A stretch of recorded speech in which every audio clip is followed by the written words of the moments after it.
Welcome to Samba Samba. Enjoy the video. You already have the essentials: compatible NFC tags and a phone with NFC turned on.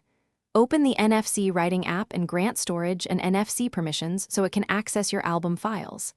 Next, point to the folder with cover art, audio clips, and metadata and choose the first track.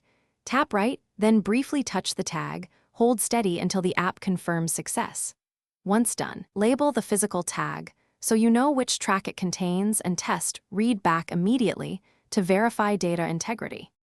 Now configure each tag's action so the album behaves predictably. Choose whether the tag should deliver a direct URL, a MIME file, or trigger your music app with an intent. This determines how devices handle the payload.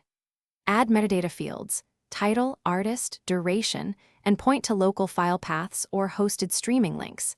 If you want multi-step behavior, chain intent so one tap plays audio and opens the album gallery. Make sure to test on at least 2 device models to catch differences in NFC handling and file associations.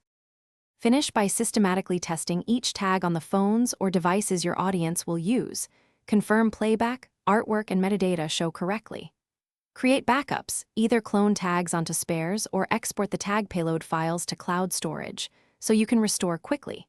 If a tag fails, first verify you used a supported N tag type, then check app permissions and that the device's NFC antenna aligns with the tag during scanning. If problems persist, rewrite the tag with a simpler payload like a direct URL to isolate the issue. Thanks for watching. Consider subscribing if we helped you.